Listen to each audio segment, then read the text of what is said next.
Oh,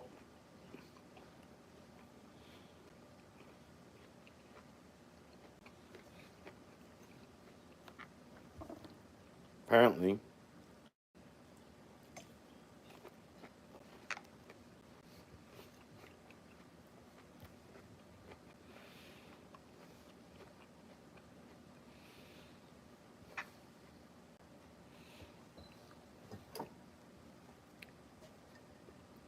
Had a cool night. Thank you, Creek and Cave, for everything. Thank you. Gotta get that credit where credit's due.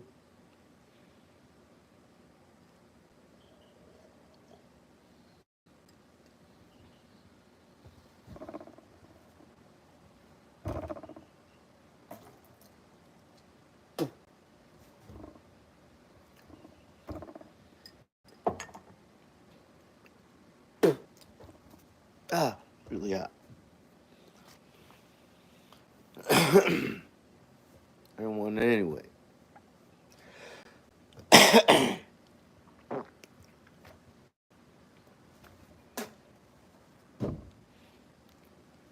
Morning. Good morning, good morning, good morning, man.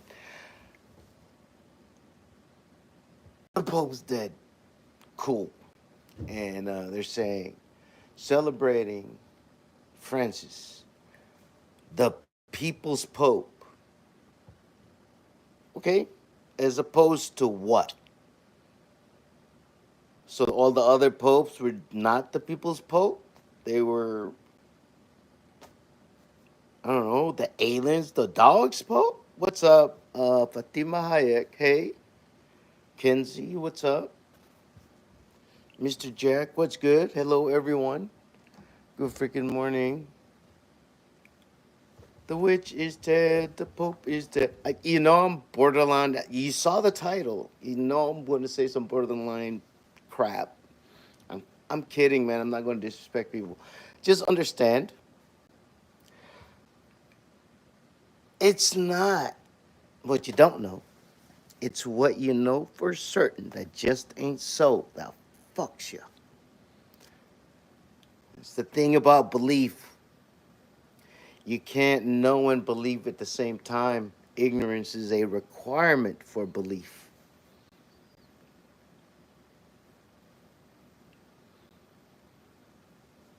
Just something to think about. Anyway, what is everybody up to? And here's the crazy thing. I'm literally watching this, and I try to live stream the thing, and we can talk and all this stuff. Says, nope, not allowed to live stream. He said, start a game, but you can't live stream this. So I got to do it through OBS, so can't do it directly from the PS5. So, lesson learned. So here we are talking, standing outside, which actually is a good thing. Excuse me, for us. But let's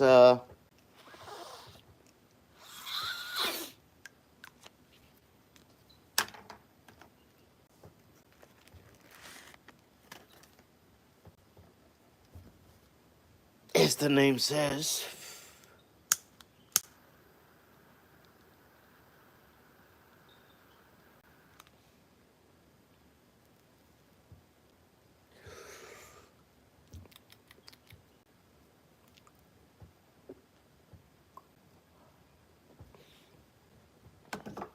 not too shabby. Not too shabby.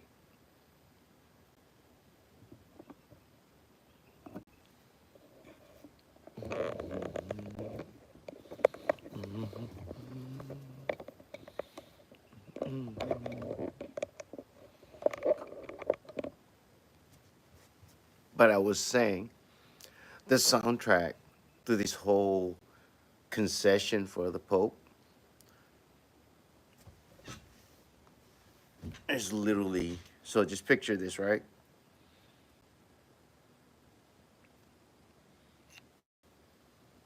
Damn it.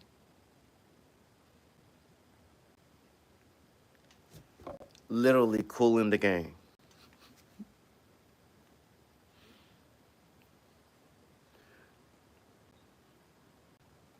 So that's what's happening as they're doing the whole thing with the smoke, incense,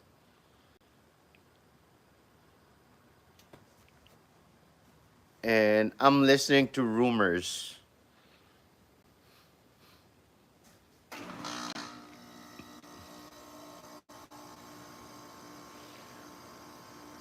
by Club Nouveau.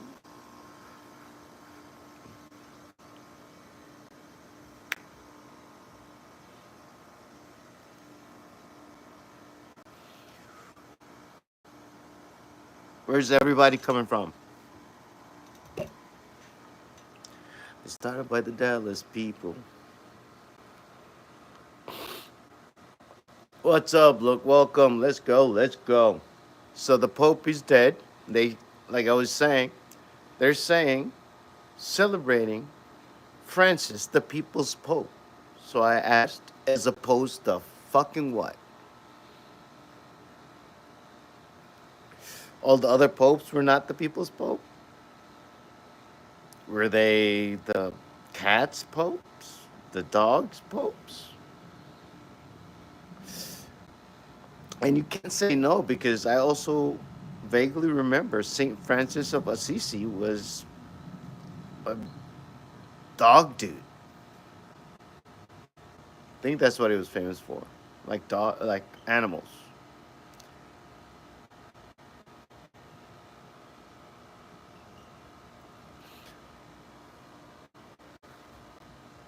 Ugh.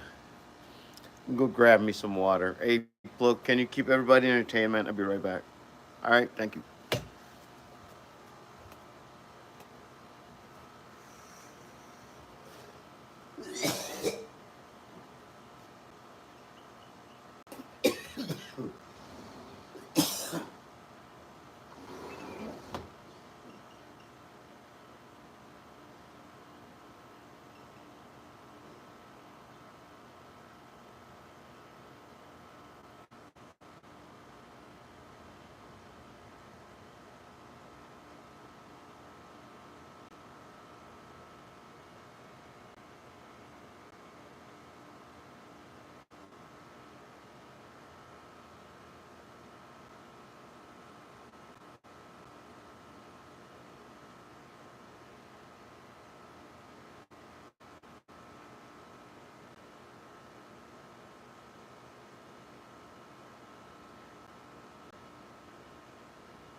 Yo, yo, and I'm back.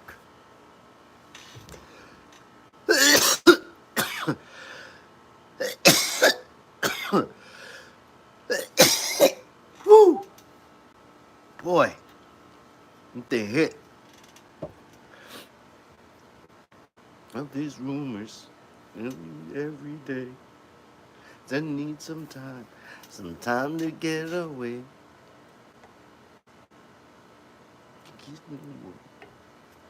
Dude, dude, this shit's so fire. I'm now there's some notebook. I guess it's the sign-in sheet. Open. I think they're taking turns to see who's the next oldest bastard in the group to take charge now.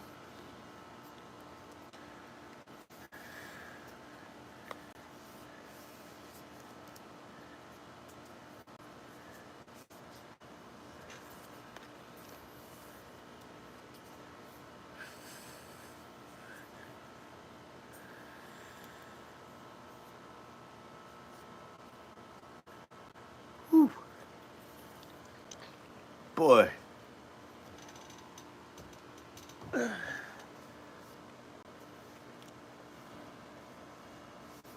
is paper towel?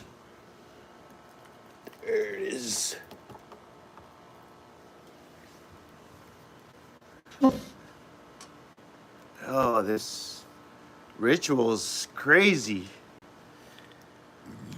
Oh, excuse me. Oh, yeah, you know what?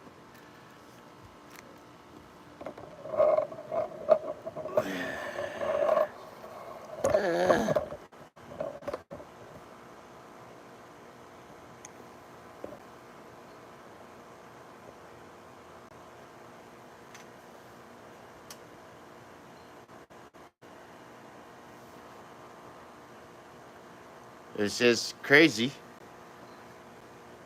And you know, the song playing in my ears is Candy by Cameo.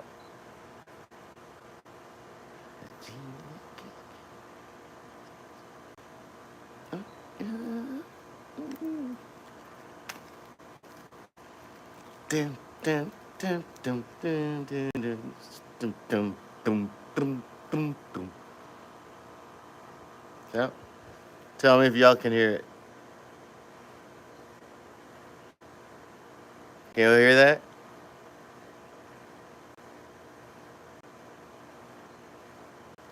Look at that.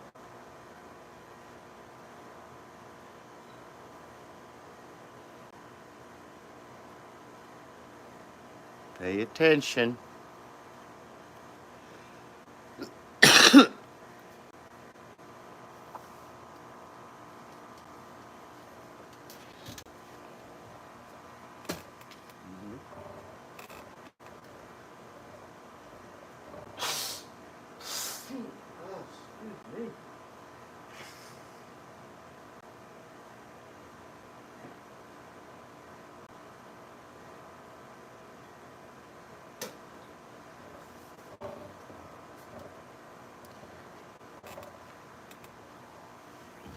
Like I'm not.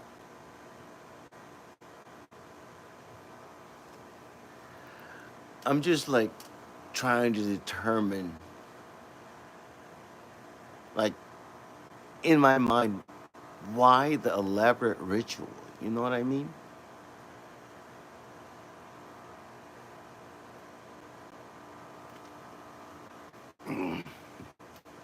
Like the symbolism. Like, what's the deal with that?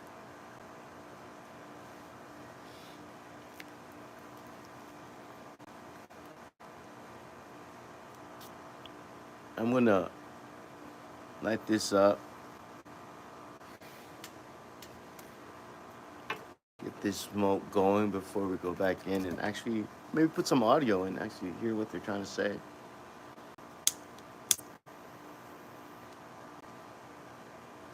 And listen with a critical ear.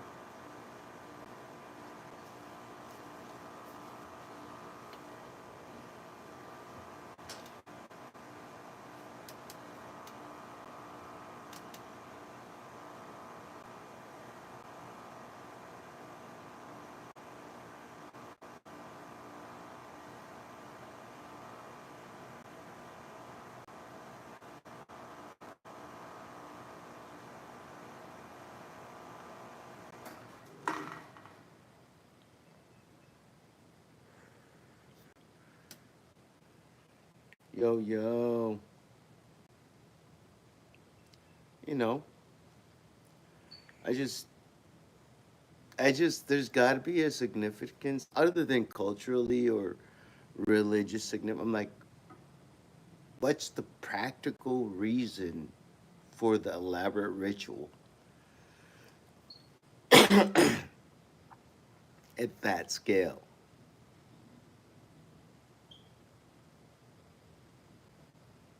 I say that like I'm not saying that because trying to be a dick. I'm saying that because I understand where I come, where I grew up. Every piece of the customs and courtesies and of a funeral is there's a reason behind it, and like a tangible. This is why we do this. This is why we're here for this amount of time. And coming to find out when the studies that they do on grieving and stuff, it takes X amount of time for the oxytocin or whatever crazy hormone that needs to baseline itself before. But so I'm trying to figure out what's the significance of this, because those are not random. The pattern of like, yeah, oh no shit, Max, I got it. Let's just look at it with a critical ear, man, and just talk about it, man. There's always a good thing behind something. Everything started off as something that benefited the people or society for a while, and then of course, the meaning disappears as power begins protecting itself.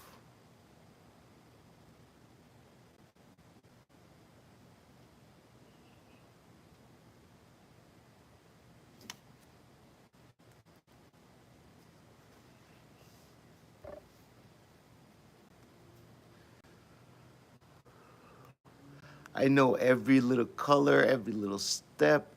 There's a reason and a meaning behind. Like, and it used to like you just accepted it. You go to church and Father, Son, Holy Spirit, all that, and then you kind of grow up and realize it's an allegory, not.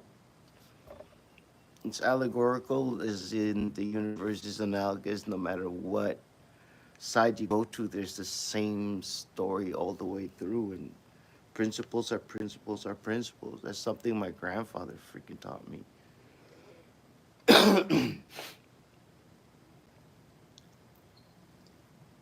Excuse me. But it's just, it's a lot. So there's got to be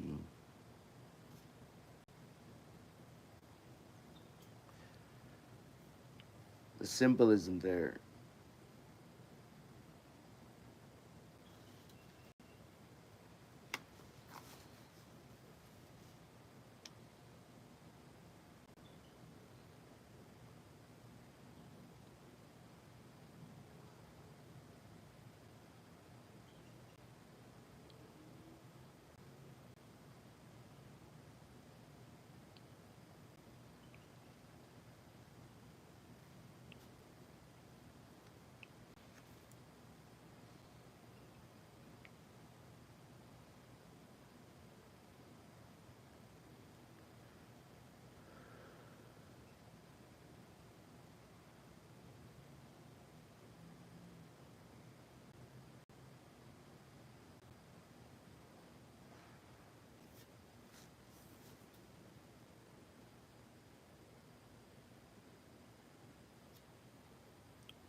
It's got. I'm just trying to like. It's got like what there. What's the symbolism behind it? You know.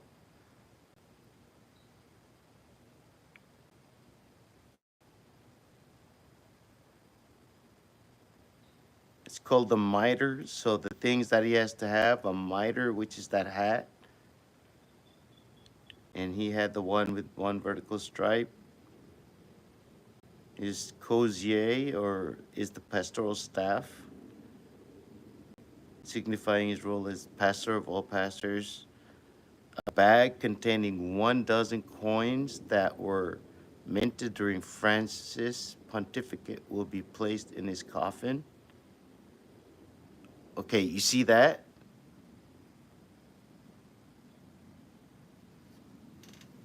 That is going to be placed in his coffin. A bag of 1 dozen coins. There's silver too.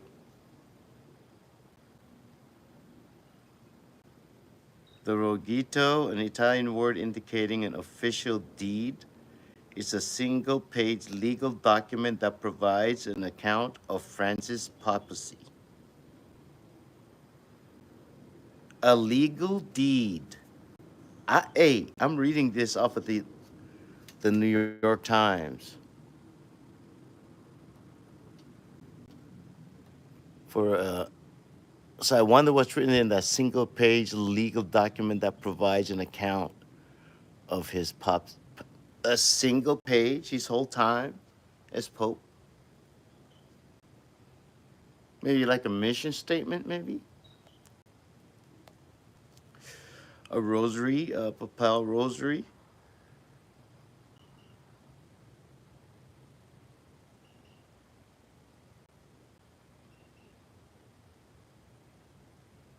And his death certificate.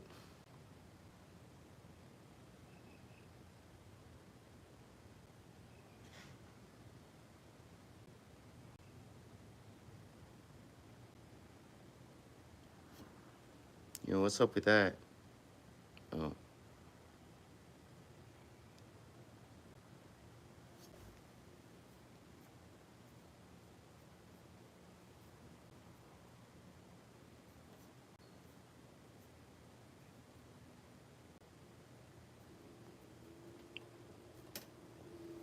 That's the rosary.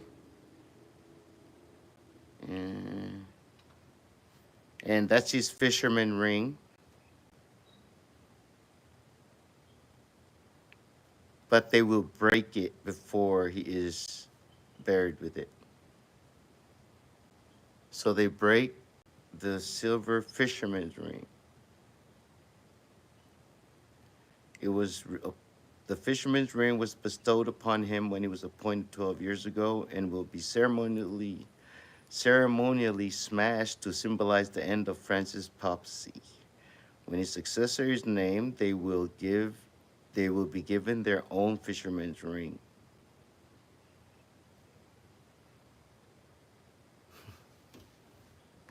And there's the Tartarian bells.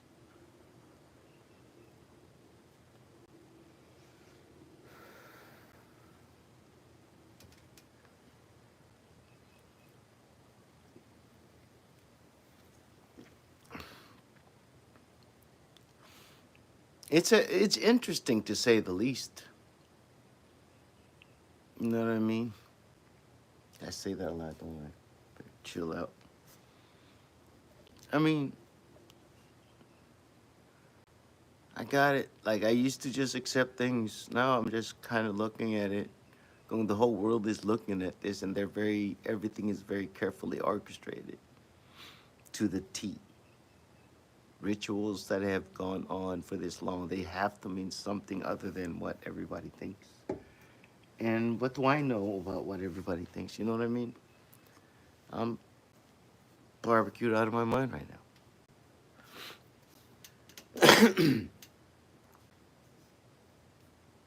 And this is at the risk of sounding like a freaking lunatic.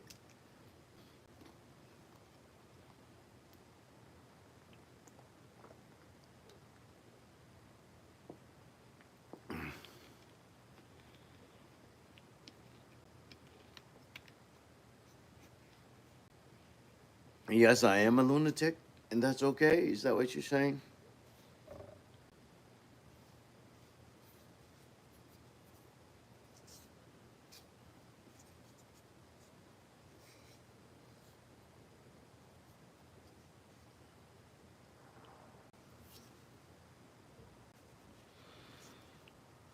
You said you never know what kind of wizardry can happen around these parts.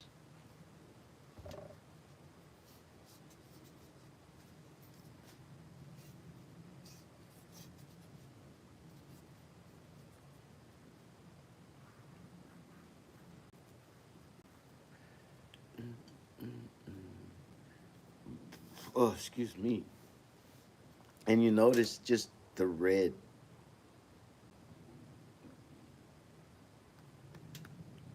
Oh, it's so much tahini and lava water.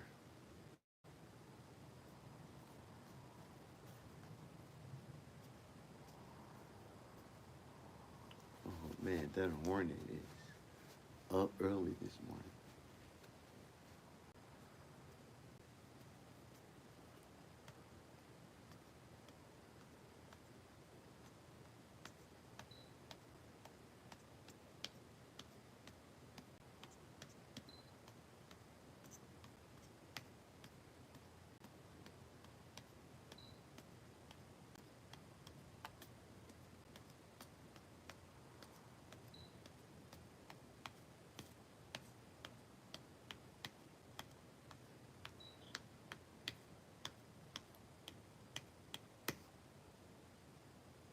What's going on in y'all city? Is everybody on this bit, or is everybody just trying to pay bills?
Yeah, man, because it's I understand like, but like my grandpa was very specific about one thing, man. Everything else is like he was always question stuff, but there's something is like there's certain things that were here before us, so don't believe them, but don't try them.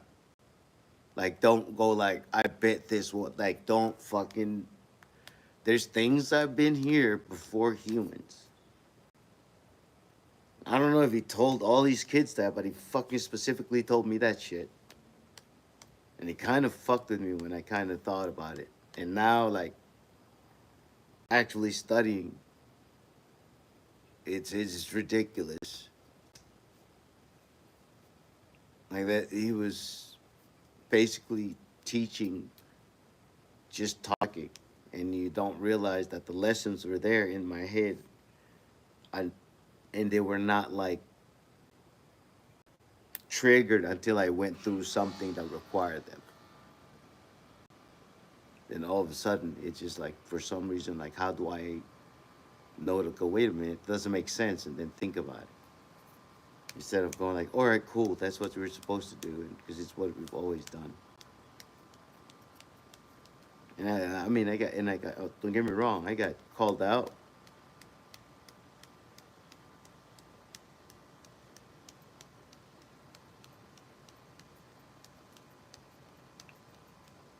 It's about like beliefs. It beliefs like for example, like in our family was one of the founding Christian families.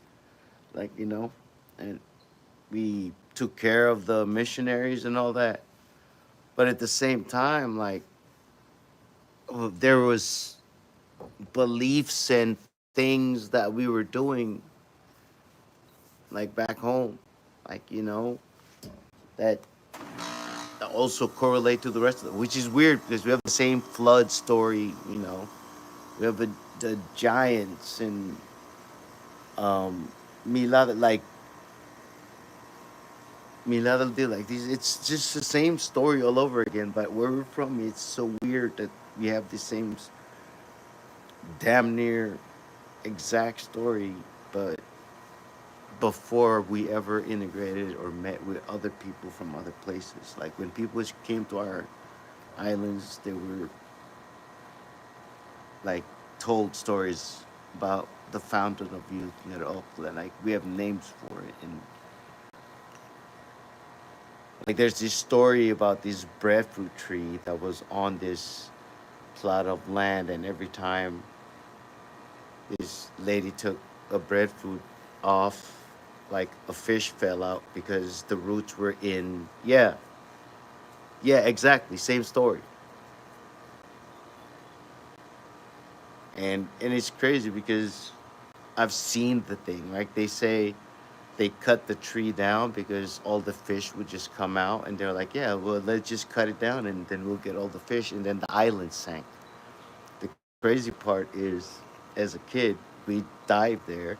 It's really just be careful. There's a bunch of kudas and everything, and you can even Google it up.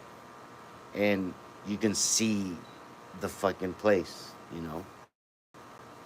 The rock form, the formations, that the same thing that we do on land, but now it's on the bottom with a big ass hole in the middle where the breadfruit tree used to be. Just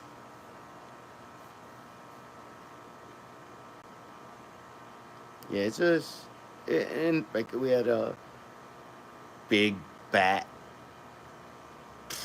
a pterodactyl that flew around. Fucking, we got dinosaur, really big ass snake that they end up filling its belly with hot rocks to kill, and then a spider that taught our women how to give birth.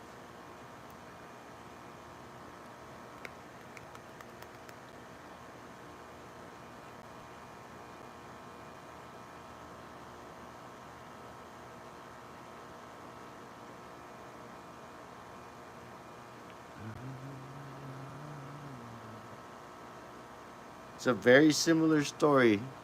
Look, it's a very similar story.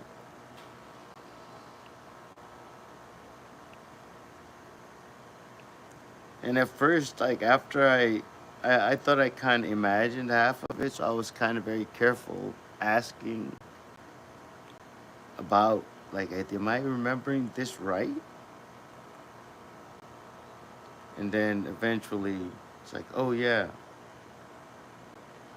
this did happen.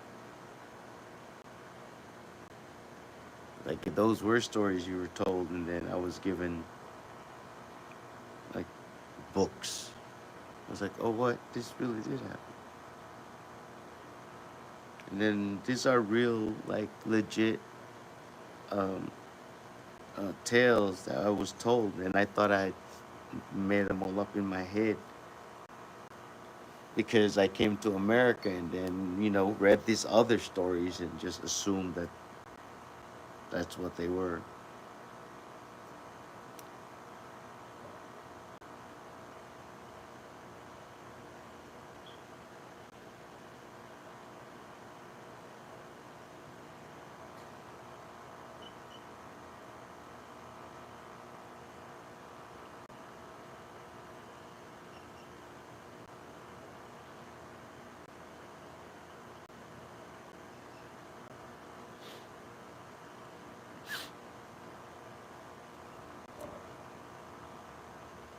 Yeah, where is that?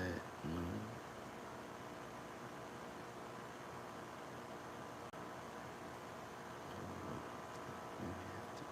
Oh, snazzy. Here.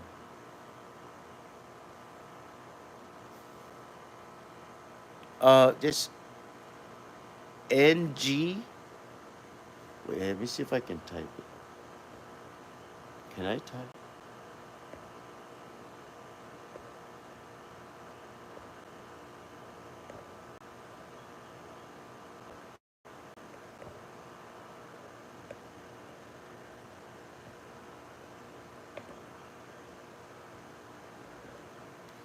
Hang on.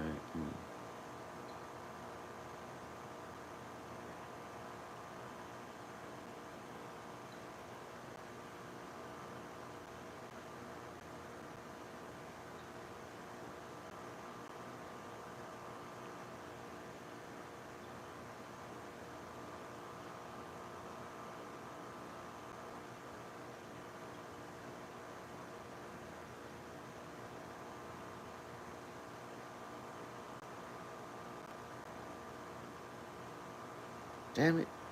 It's not pulling up.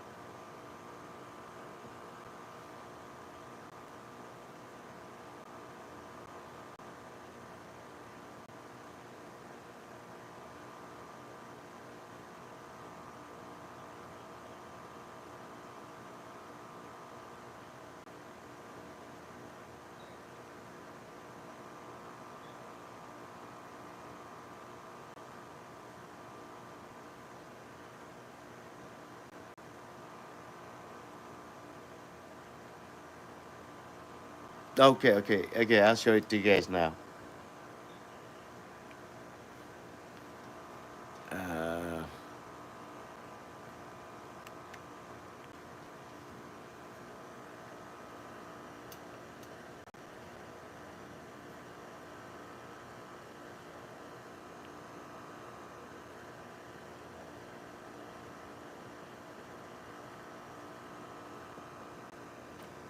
You see it? That's like a storyboard, artist rendering. But if you Google that, MEDUURIBTAL,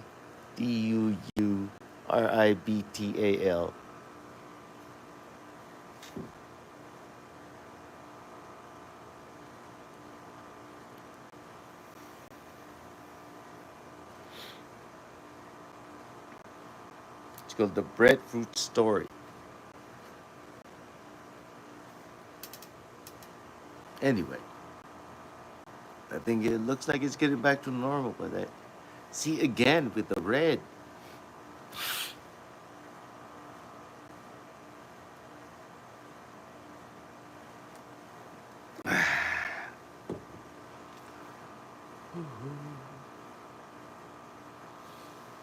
Yeah, is that got a hammer in it? Yeah, that's a fucking ram.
Oh, dude, they got the whole story here. But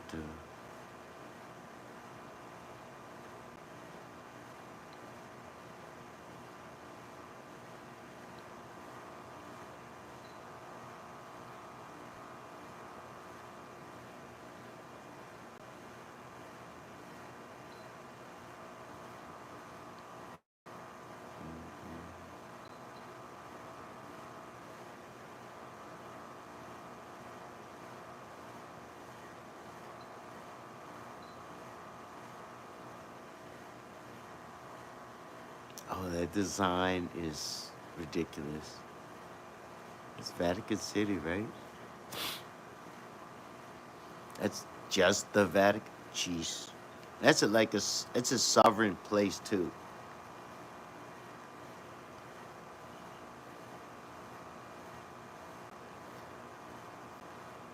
That's just bananas about all this is that's a sovereign place, as in other countries gotta ask permission to come in there, which is crazy. But if you know, you know. It's it's exactly what you think it is.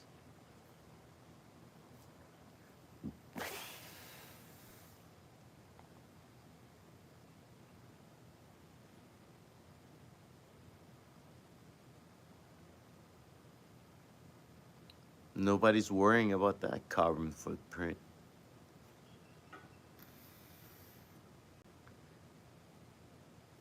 All the people going all the way over there.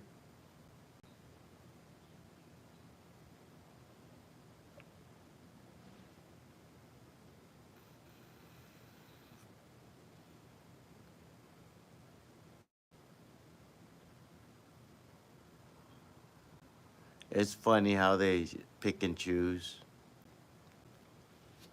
which carbon footprints are problems. Apparently, Jesus forgives all that. You know, I think that's part of the rights. You know, when you when you're a pope and you die, it balances out so they can use all the carbon. You can emit all the carbon you want when the pope dies, and you won't be penalized for it.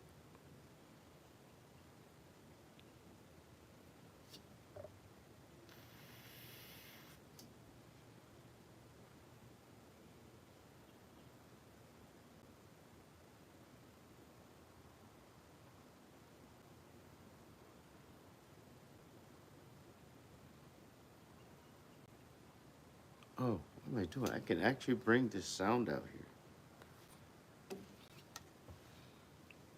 and we can hear it.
Okay.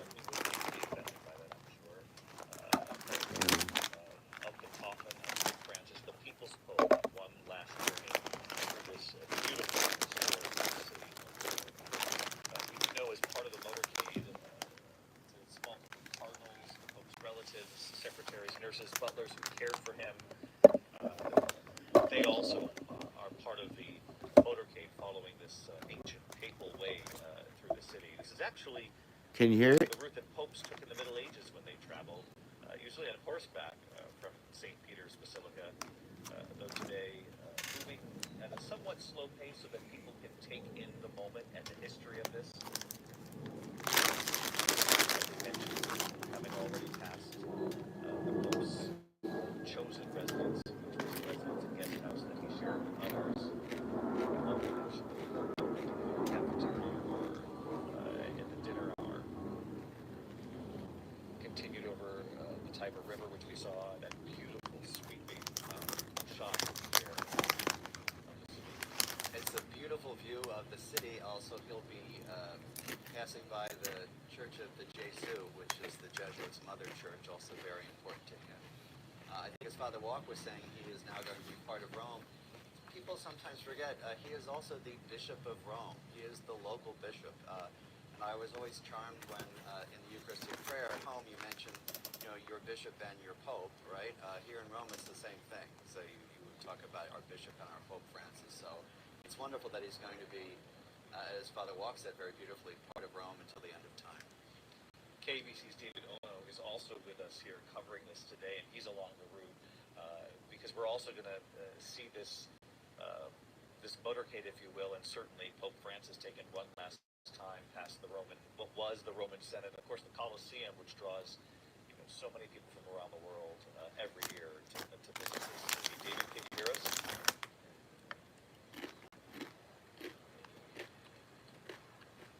I can hear you, David, and it's good to be with you on one of the most incredible backdrops in all the world, one of the most iconic buildings in all the world, the Roman Colosseum behind me, and the crowd has gathered in giant numbers. I wouldn't be surprised if you told me 100,000 people are standing with us, waiting for the Pope to pass by the Colosseum. The Colosseum is important not just to the city of Rome, it's important to the Catholic Church. It's a sacred site of Christian martyrdom. And as a result, every Good Friday, the holiest of all days in the Catholic religion, they have a Way of the Cross ceremony. It's a ceremony that the Pope usually presides over, although the last 2 years, Pope Francis was not able to be there because of his failing health. But it's a beautiful ceremony. It's held at 9:30 at night. The whole community comes out. Imagine the Colosseum illuminated. It's one of the more beautiful sights that you would see. And as a result, the Pope going by here is a very fitting tribute, not just to the history of Rome, but to the people of Rome. So many people are out here, and as we all know, Francis wanted to connect with everybody, and it seems like everybody is here as they go on by. It's interesting to note that a lot of the questions remain on how the crowd will react as he goes on by. They're standing all around me. The masses are way down there, and they obviously want to take a picture, but will they be silent? Will they pray? Or will they celebrate? Will they cheer? Will they applaud for him? Will they walk out and try to get near him? A lot of questions. Nevertheless, a lot of respectful people here have gathered, and they wait in great anticipation of Pope Francis to go on by. David? I'm curious, David, just from those who've gathered there, and Father Martin pointed out so well that not only was he, the Pope for 1.3, 1.4 billion Catholics around the world, he was the bishop for the people of Rome. He was a local leader as well, and to see how many people have turned out just on the streets of Rome, and perhaps what they shared with you about why they decided to be part of this historic moment, why they wanted to see him one last time.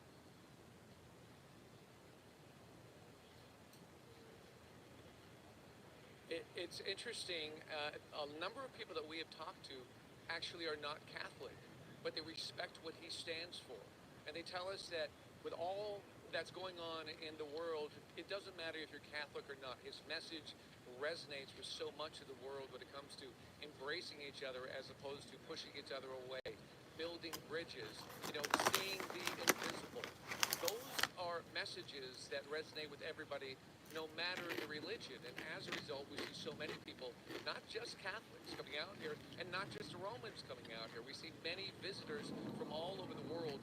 Many of them just happen to be here when the Pope passed away, but they see this as a great opportunity to witness history. I myself am excited for this opportunity. There's some ridiculous security. We were there live on the air when the white smoke came out. We were standing at St. Peter's Basilica. You're real messed up And if live through that IED goes off. to see the masses then enter the basilica. I mean, I'm not wishing that on anyone. That's Wait for the shitty, flowers but for the Pope to show himself on that balcony, and the elation that we heard when he did. And now the fast fact that forward it's 12 going years this later, smoothly, we man, is see like the end of his papacy that's a as we level of prepare for control a new people Pope. cannot But we imagine on the understand city. all he represents, and I think what he represents resonates with the majority of people on this earth. David? David Ono, good to have you with us here too. And as it comes back by, we might check back in with you and see Piazza Venezia there. In fact, it just passed a very dear and special place to Jesuits. Yes, he just passed the Church of the Jesu, which is the mother church of the Society of Jesus. Pope Francis was a Jesuit. And at the Church of the Jesu is the tomb of St. Ignatius Loyola, the founder of the Jesuits. We never thought there would be a Jesuit Pope. And I remember when he was elected, someone asked Father Lombardi, who was the papal spokesperson and also a Jesuit, what does this mean? And Father Lombardi, who had seen many things, said, I have no idea. There's also a great line I have to share with you from Father Joe McShane, former president of Fordham University, who said, a humble Jesuit, an oxymoron. A Jesuit Pope, a possibility. A humble Jesuit Pope, a miracle. Well, it's interesting. He certainly has made his mark. And looking back at the conclave that elected Pope Benedict, correct me if I'm wrong, but history has revealed over time that Pope Francis, who obviously wasn't Pope Francis at that point, did receive a number of votes, and was he not second at the end of that He conclave? was second, and if you read Holy shit, I didn't realize I was Vatican crunching that correspondent loud. Connell's book of Pope Francis, he has the tallies, and Cardinal Bergoglio came in second, and finally he Y'all said, could have said I want something. people to not vote for me because I feel like I'm blocking the election of Cardinal Ratzinger, who felt was the obvious choice. And so in an act of humility, he sort of ceded his votes to conclave. Sometimes these things happen. And then, of course, the first time we saw that in our lifetime, Pope Francis then, who was the second vote getter in the previous conclave, and clergy. So couldn't have been entirely surprised to have a Jesuit pope finally, given how well he did in the previous conclave. But you're looking at we saw the Colosseum here, just passing through. We'll go back to David Ono and KABC. David, have you had a chance yet to see the Pope pass by? That mic is sensitive as fuck. David, we are still waiting, but I'll get out of the way of the shot so you can look down the way, and I hope you can see it because we're a couple of hundred yards up, but we love this vantage point because from where we're standing, we're going to see the Pope round a corner, go right in front of the Colosseum, and there, I would estimate probably 100,000 people, maybe more, are waiting for it. The police have done a good job of cordoning off the area. People are on both sides, and the Pope will come up that narrow lane. I know there's some police officers that are kind of standing in the way, but there's a narrow lane that the Pope will come up the hill. He'll come right at our camera and go right by my left shoulder. So I think this is going to be an amazing vantage point, and so many people have been waiting. We see a bunch of motorcades going by, and everybody kind of jumps to attention and takes a good hard look to see if that is the Pope coming by, but it hasn't been so far. So we're waiting right now, and we think we see him. Dave, the Pope will be coming up. Let me see If anybody can find the significance of that red, please, by all means, put it in the chat. Going by right now, and then there's a very slow motorcycle coming up the hill, and you see everybody's camera, everybody's cell phone is up in the air. So the early parts of the crowd are starting to see Pope Francis as he comes up the hill, and the anticipation right now is enormous. The people that are standing around me are so excited. Here's the first car coming right at us. Stand by, David, and we're going to see the Pope in a matter of Ooh, seconds. hot sauce.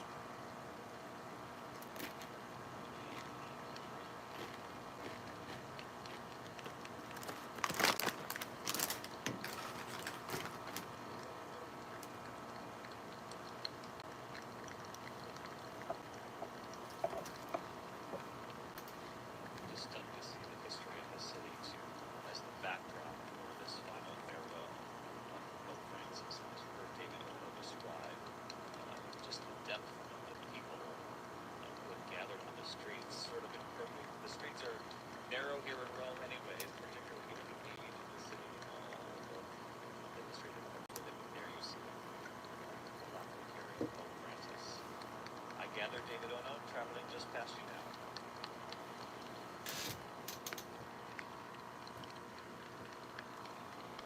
He just went by me a matter of seconds ago. Everybody got a shot, a lot of applause, but a lot of tears as well. I'm watching people be emotional and wipe their eyes.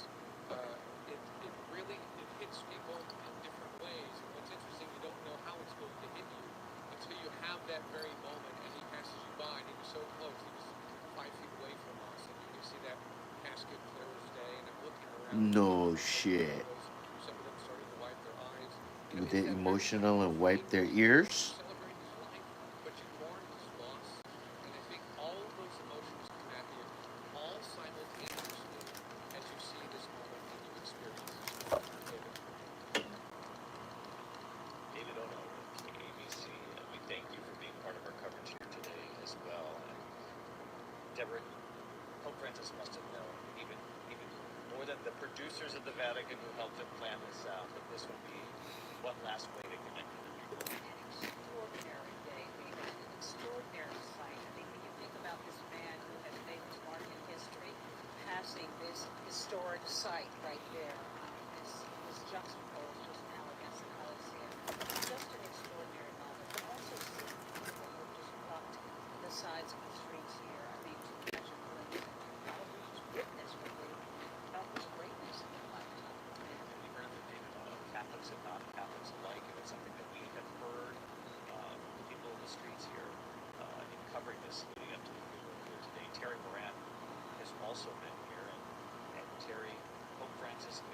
power of optics.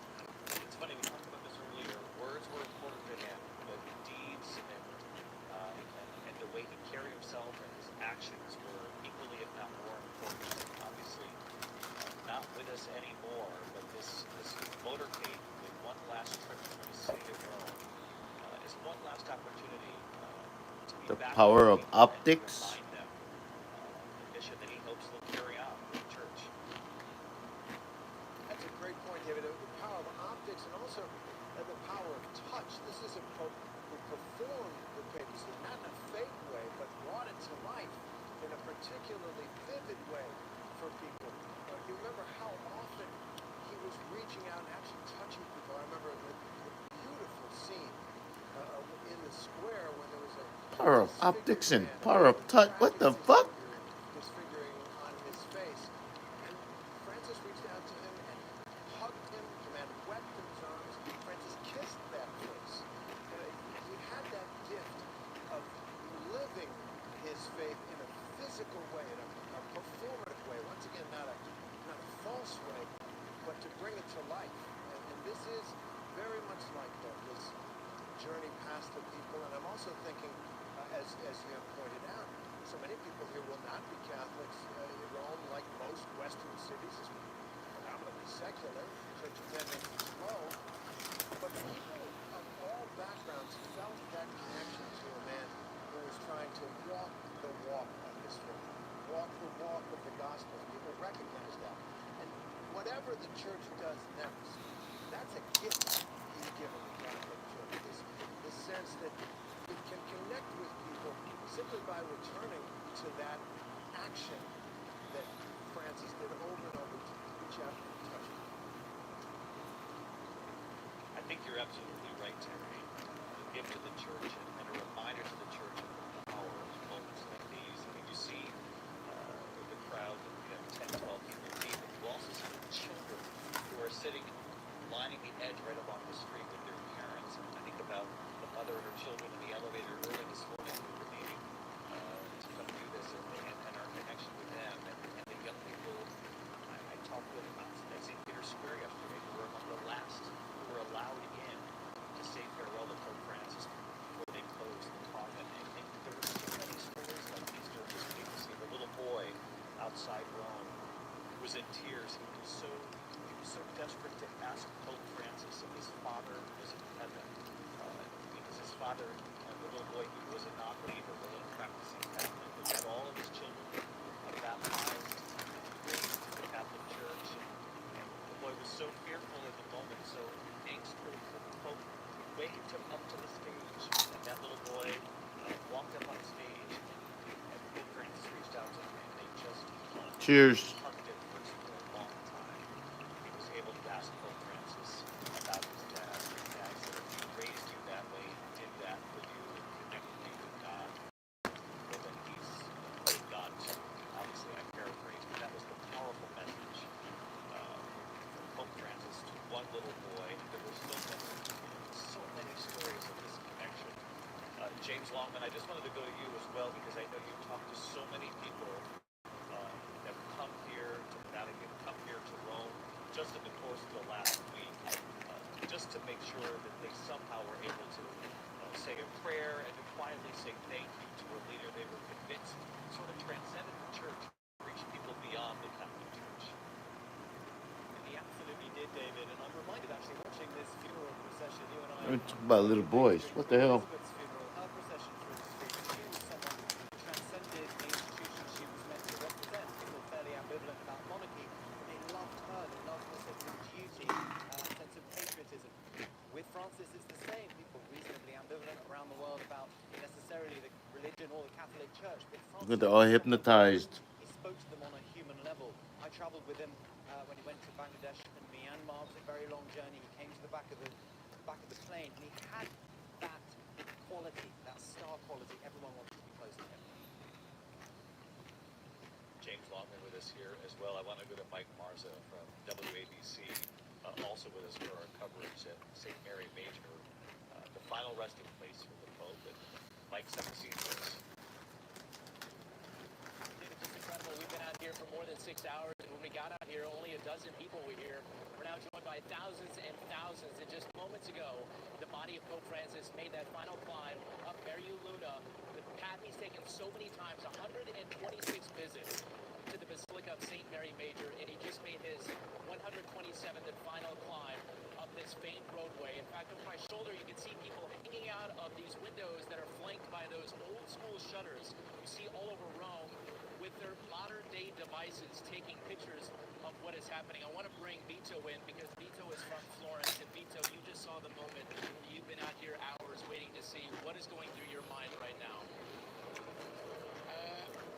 I believe Francesco is the only pope. We rejoin all the people in all the world without distinguish. And above all for the homeless, for the humble, for the different people. And we love for this. I know this is an emotional moment. I appreciate you sharing it with us. So thank you so much. People now making their way, David, towards the Basilica of St. Mary Major to try to get closer to see the moment that Pope Francis is carried inside. David? Mike Marso from WABC, part of the team here with us. And Mike, we appreciate it. You can see the papal gentleman lifting the coffin off of the back of the truck. The Popemobile now at St. Mary Major. And of course, St. Mary Major was obviously an historic site for so many people making the pilgrimage to the Vatican, to Rome. But now it will be an even more popular site. And Pope Francis surely knew that in making this choice. But he wanted to be there because of his connection to that basilica, and he'd been there many times before and after every journey, and most recently there after getting out of the hospital, and what those prayers must have been. Sure, and devoted to Mary, devoted to this place. Father Walk reminded us that this is where St. Ignatius, the founder of the Jesuits, celebrated his first Mass, and a very personal spot for him. I think we need to recognize once again his great devotion to Mary. He would always talk about Mary. Mary would often be part of his encyclical letters. And I thought it was very touching that before and after every visit, he would visit her icon, pray to her. And then even when he was going in and out of the hospital, he would go to this icon. So it's wonderful to think of his final wishes being close to Mary, who he was close to his whole life. I want to bring in Valerie Herrera. She's 26 years old. She lives in Illinois. She's a nurse outside of Chicago. And you might be wondering, so why are they going to Valerie now? And as we stay with these live pictures, Valerie, I'm going to remind everybody at home that you were at the time a saddened young girl who got a chance to talk to the Pope during our American Beating off to town a hall, statue? first That's ever what he was town doing? hall with the Pope. Pope Francis agreed to do it in 2015, and you stood before him, and you were in tears as you asked him a question from the United States. There we see you in the video from several years back, and I was with the Pope here at the Vatican, and you asked him about what your challenges had been. You had dealt with a skin disorder, you had dealt with bullying, you said you had turned to music to escape the bullying, and the Pope then broke into English and said, "Will you sing for me?" And Valerie, I thought, oh no, I'm feeling for this girl who's just been asked to sing in front of millions by the Pope, and you did it. We were all so proud of you, and I wanted to bring you back into the conversation all these years later because our audience would be so interested in hearing what that moment meant for you, what you make of this day and saying farewell to the People's Pope. And for having me join in this historical moment. I didn't imagine, I couldn't imagine that it's already been about 10 years since that very blessing moment for myself and for my family. And to this day, I still can't really believe what had happened, and still trying to process and grieving the great loss of Pope Francis. He really did touch my heart, touched my family, and it helped us all a lot. Touched your heart. Yeah. Thank you, Valerie, for giving us your I was thoughts just all these eating. years They later. got Thank you. hot sauce all Touched in my your heart, beer, so I was touched the hearts cleaning of it up. So many watching that town hall, and as we watch the coffin now being carried into St. Mary Major, the Basilica, Oh, that's cool. Pope Francis would You're visit good. so often. Helen Alvarez, an ABC News contributor, watching our coverage right along here with us. And Helen, an extraordinary Apparently, request from the, Pope Francis. the Pope A liked to number of touch them, people, from the simple wooden coffin to the final resting place. and What he do you had make something of about Mary. not only today's funeral, but This, this chapter right here, the end of this chapter? yes, the being buried in St. Mary Major is touching to me, not only as a Catholic, but as a Catholic woman. You know, we say that Mary is the most perfect human being. Yes, Jesus is human and divine. But as a human, Mary is the person to whom we all look up. And that includes being the most perfect human being in whom both men and women should find a model. So, you know, throughout your broadcasting of proceedings this week, we see cardinals and bishops and everybody singing songs to Mary. We see them begging Mary for mercy, and now here being buried at St. Mary Major. You know, the mother of the church, the mother of us all, and the woman to whom Pope Francis, too, looked up to. And Helen, what do you think this will do for the next chapter? And does it put any pressure, some of what we have seen celebrated about Pope Francis today, does it put pressure on the cardinals who now decide the next chapter of the Catholic Church in deciding who it is they will choose to lead the way? Well, you know, we know that the majority of cardinal electors for John Paul I and II were from Paul VI, and yet those popes were in a different mold. Even the majority of electors that elected Francis were appointed by Benedict. It really does depend on reading the signs of the times, allowing the Holy Spirit full reign in your mind as to what the church and the world needs now. We have to remember, too, that every pope brings a sensibility from the country and the region where he came from. Francis's sensibilities were It's definitely formed as a priest in Latin America. 1:02 Right? p.m. in You know, Rome. suspicion of unbridled It capitalism, is care for the environment, 5:03 a.m. particular here care for the poor. in The next pope Texas. will bring his sensibilities as well, and of course the needs of the church and the world all together. So we don't know exactly what that will look like. And it's very interesting, Helen, that you bring that up because he also reflected the times, the moment that he was elected Pope, what the world was going through, the migrant crisis in Europe, and certainly immigration back in the United States has become a key political topic. There have been a lot of sort of shifting sands, even just during the course Yep, of sun's Pope coming up. Francis's 12, 13-year papacy, that this conclave now takes a look at the world in 2025 and decides how does the church best meet the needs of the people, the faithful, at this point in time. Yes, you know, many of those concerns are still with us. Some people forget how much time Pope Francis spent on the family in the early years. Always also questions of immigration and poverty, the environment. All of those concerns are still with us. The crisis of the family, the crisis of the environment, the crisis of immigration. But what is new? The grappling with technology, really drastic questions about world peace.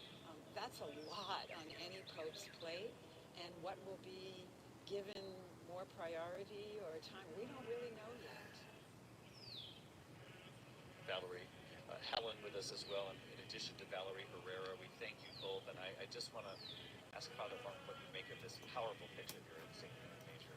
Well, as part of the final farewell, Pope Francis has asked various groups, different what he would call marginalized groups, migrants and refugees, transgender people, all sorts of people to pay tribute to Mary and to join in this final farewell. So even in death, he's bringing in people from the margins.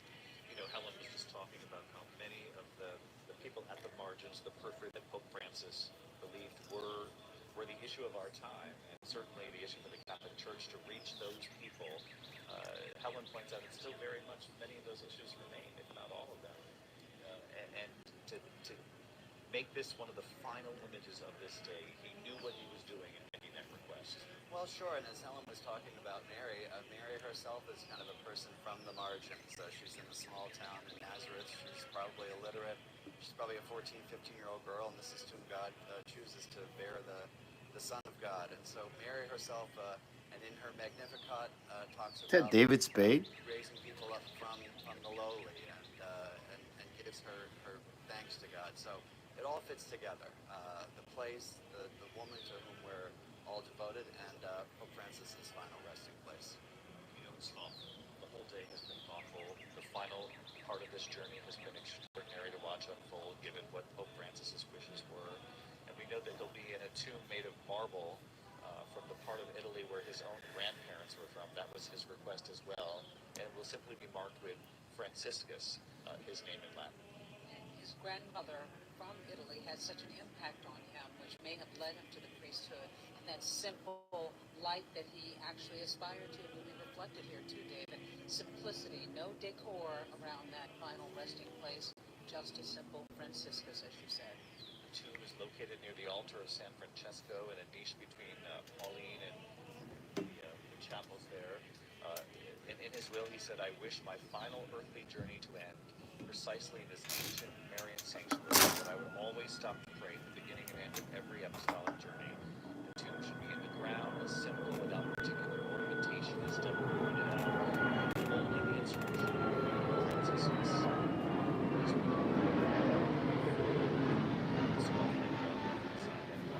Watching the final ceremony, the last 24 hours, a symbol of his status as a good shepherd. Some of the coins minted during his papacy, and then that deed, if you will, that written account of what he accomplished in his papacy. Yes, and isn't it wonderful for us Catholics who believe in eternal life, that he is enjoying life in heaven with Jesus and with Mary now. I always like the people that he was so devoted to follow. Everybody just learned the word papacy. Didn't you say it 58 times during this thing? As the coffin was carried in, Is that the members of that group religious demure? to be part of this. We heard Father Martin speak of the young children placed flowers there. Part of this group of 40 or so people from the community that Pope Francis reached out to so often. Families who need help, who need us. Migrants, prisoners, the homeless. As you mentioned, he's reaching out to the transgender community as well. People who feel marginalized. The Pope was convinced that in the end, people need to be reminded of the kind of people that he was out to make sure they felt seen and heard by the Catholic Church. Really, really powerful. Father, All right, guys. you have a final chance.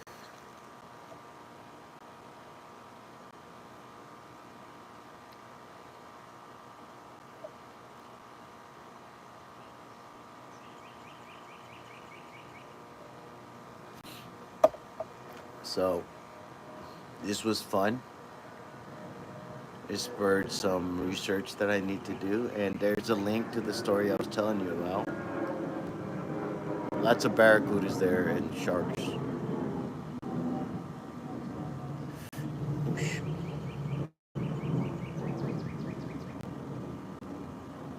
Good.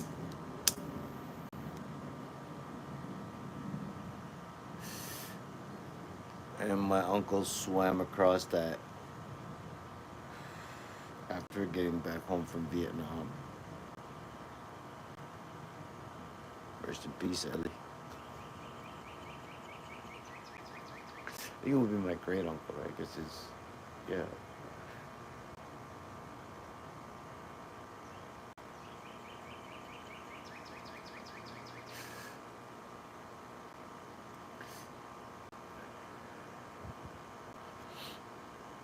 Anyway, I gotta get some rest. And I gotta wash all this hot sauce out of my face.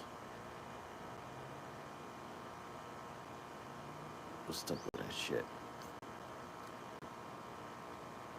One love, y'all.